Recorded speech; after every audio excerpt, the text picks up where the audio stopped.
As always, it is my pleasure that you join me for today's podcast of Second Chance Coaching.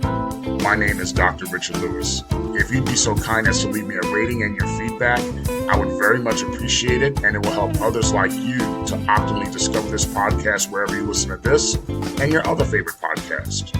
As you know, at Second Chance Coaching, we focus on seeing everyday life through the eyes of the returning citizen and highlighting the resiliency of the human spirit.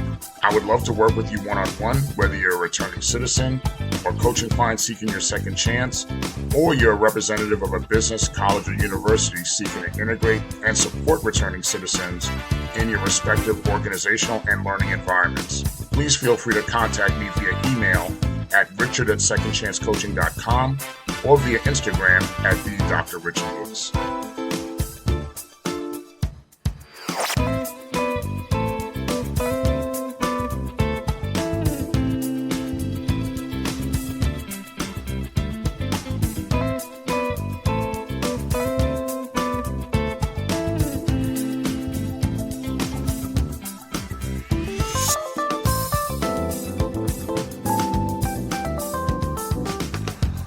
Welcome again to another edition of Second Chance Coaching.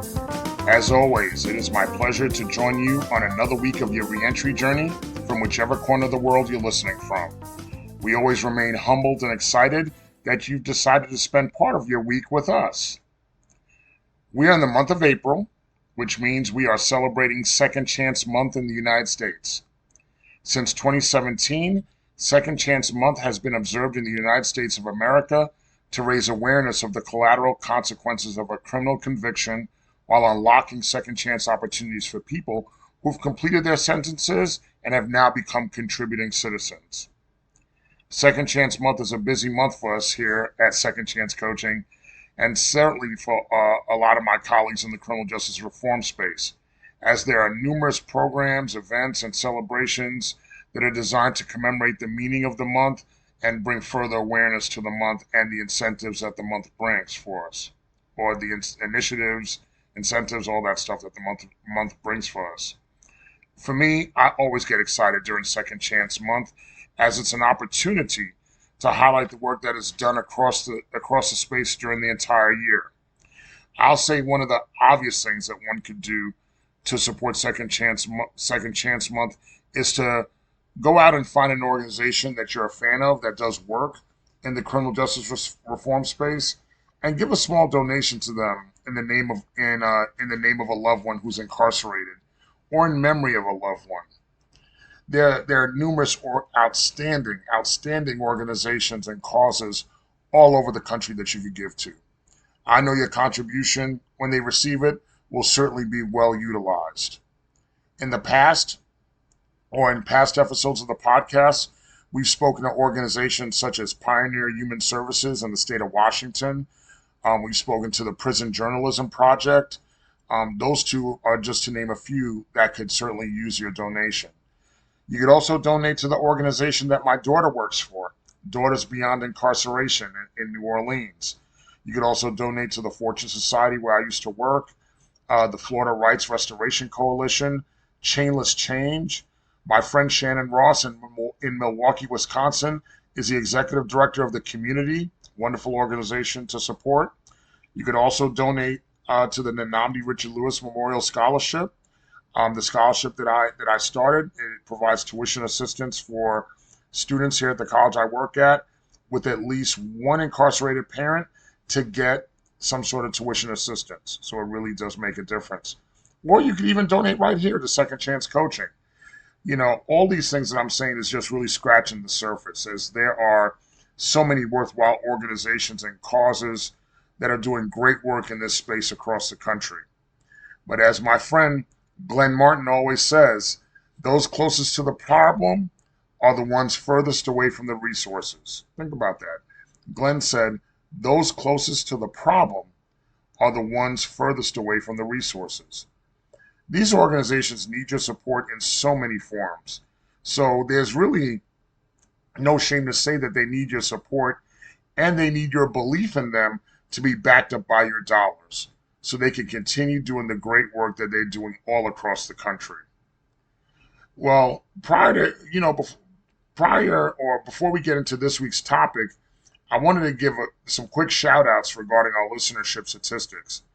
As you know, the month of April has just started. We're just 5 days into April. But I wanted to certainly say that so far in those first 5 days, the three highest states that's been giving us the most listenership or the most love on this podcast, we start off with our home base in Florida. So the state of Florida showing us love and taking the mantle of first place.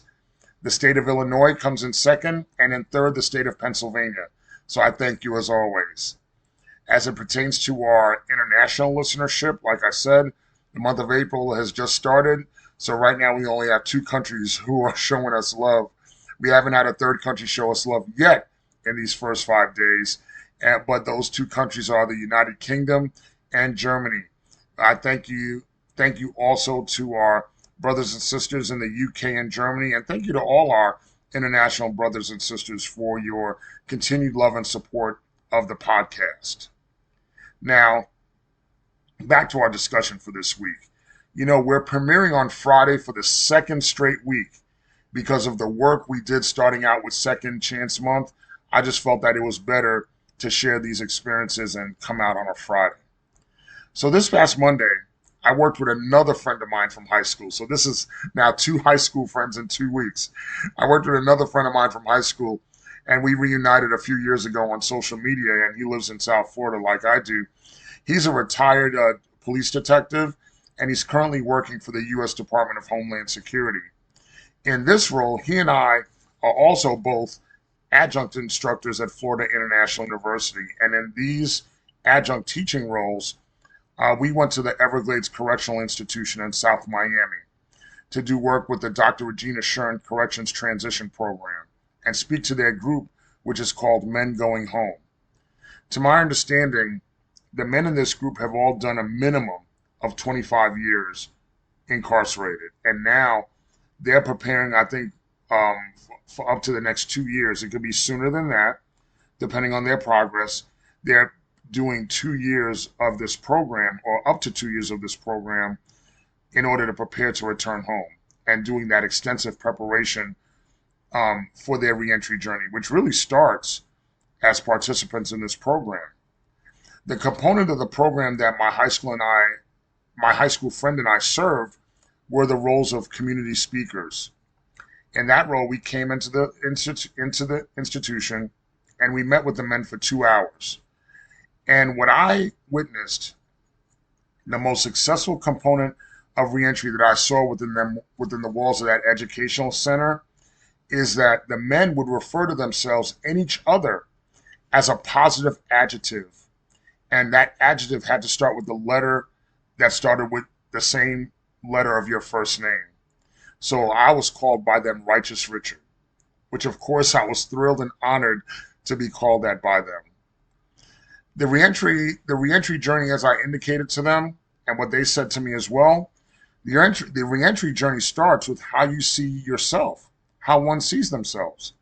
For many years, these men have been called killers, violent people, maybe even been called animals, possibly savages, and numerous other negative adjectives that don't do anything to uplift them.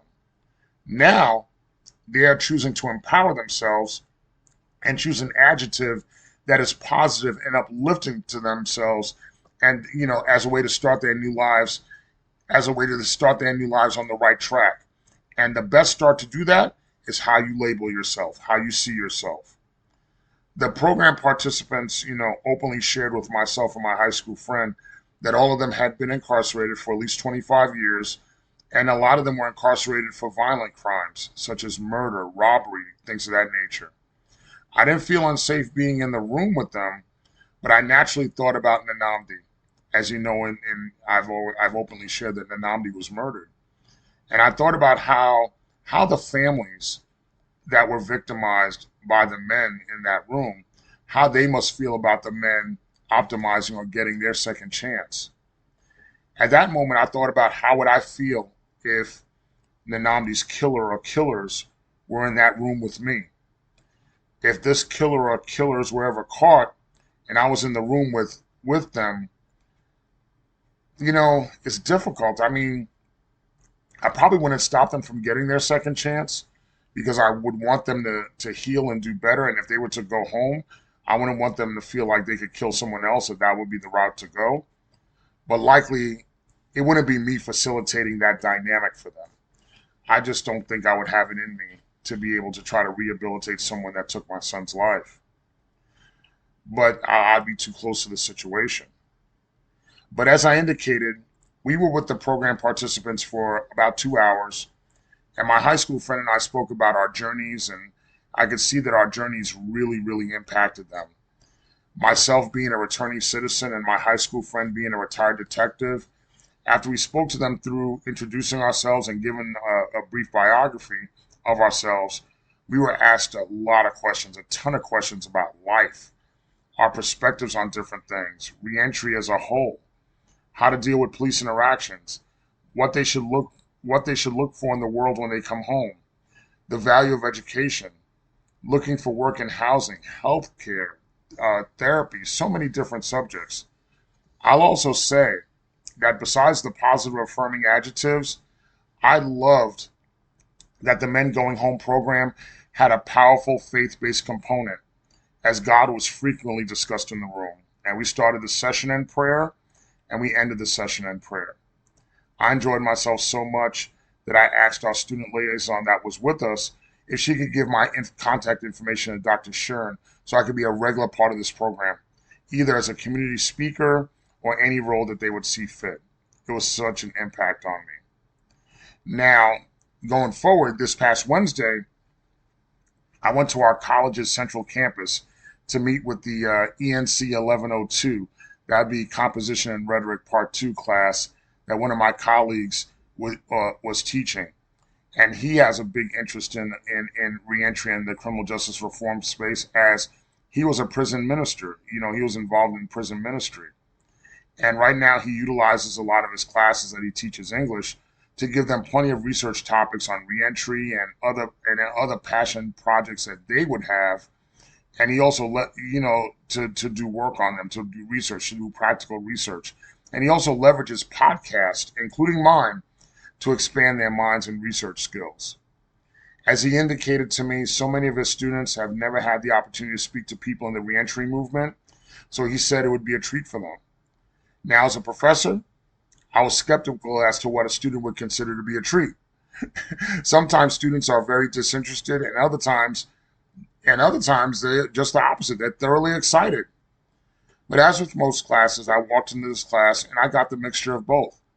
There was a segment of the students that were thoroughly excited, very engaged. There were some that looked interested, but they kind of fell back a little bit.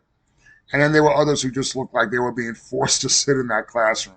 That somebody put the proverbial threat above their head that they had to sit in that classroom. In the classroom, I spoke about myself to the students. I gave a little bit of biography. I talked about my criminal justice story in detail, talked about my reentry journey in detail, and then reminded them of my professional and service status to the college. And then, of course, I also talked about what I do in Second Chance Coaching and the podcast. After I spoke to them, I received so many different questions about how did I adjust coming back home? What type of abuses did I witness while incarcerated? Did I witness any abuses? What was it like being a tutor while being incarcerated?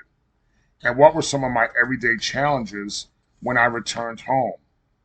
The students who were excited just seemed to be on fire and ready to be on the grind so they could research and really hit the project out of the park. So now they could compare what it is that they see in research to what it is that they were told from someone who's had firsthand experience.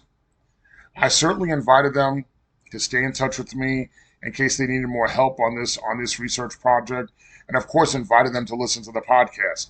So certainly if them students are listening from ENC 1102, hello, hello, hello. So good to see you. So good to hear from you. Also, in closing, want to certainly remind everyone to think about what difference you can make during Second Chance Month. Please make an effort to support reentry organizations in your area with your donations, with your time. And if you know a returning citizen in your life circle, support them with an encouraging word, advice, guidance, or mentorship. Not only, and this is not only to do in Second Chance Month, but every month. These returning citizens really need it. Well, let me correct myself. No, let me say I as a returning citizen, we really need that encouraging word, that advice, that guidance, that mentorship. We really do need that. So we open ourselves up to receive that from you. I want to thank you, as always, for sharing your time with me. Thank you for continuing to spread Second Chance Coaching to your friends and your family and loved ones. Just a reminder, our season finale is next week, and we will make sure that we are dropping our season finale on Wednesday, April 10th. Then we'll take our summer break, and then we'll return right after Labor Day. Thank you again for joining us. Thank you. And I look forward to spending more time with you at our season finale next week.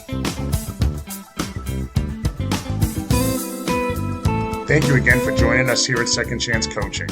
In addition to coaching services for individuals and businesses, I'm also available for speaking engagements and workshops on criminal justice reentry, human resources, as well as organizational culture and leadership. Feel free to email me at richard@secondchancecoaching.com, as well as connect with me on Instagram at @DrRichardLewis. Remember, every day you are given this opportunity for your second chance, and I know you'll make the best of it. I love you all, and I look forward to connecting with you next time here at Second Chance Coaching.